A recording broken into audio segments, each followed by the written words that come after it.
Découvrons le parcours pour devenir RGE. Tout d'abord, il faut commencer par choisir un signe de qualité en fonction de votre domaine d'activité et de faire une demande d'inscription auprès de l'organisme de qualification qui délivre ce signe de qualité.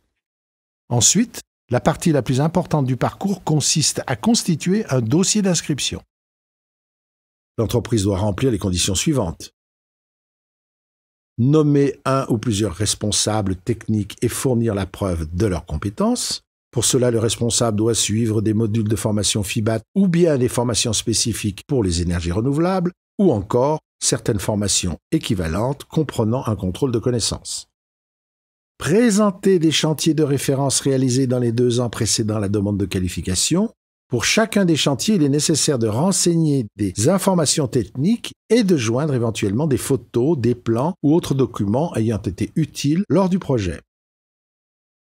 En cas d'absence de référence, le signe de qualité peut être délivré de manière probatoire. Disposer du matériel nécessaire pour effectuer tout ou partie de la pose du matériel.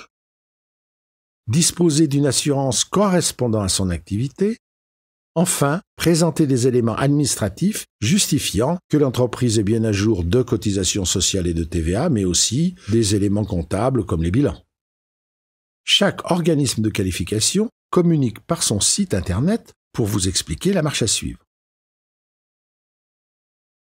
Une fois le dossier complété et envoyé, un comité l'étudie.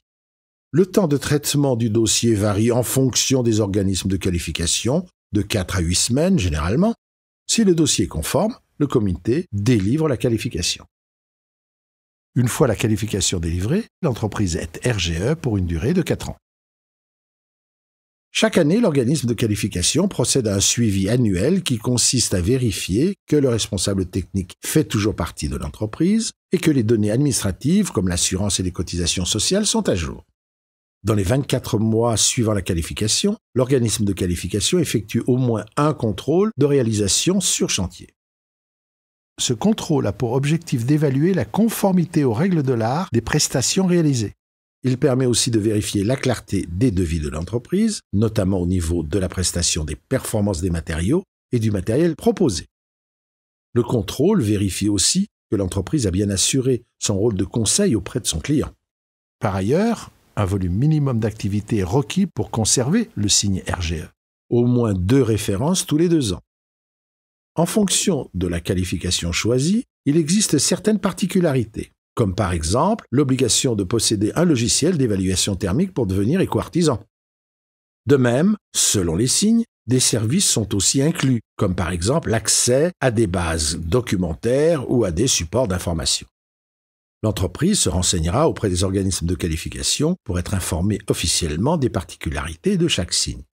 Le coût des mentions RGE dépend de chaque organisme de qualification. Il est réparti tout au long des années de validation de la mention.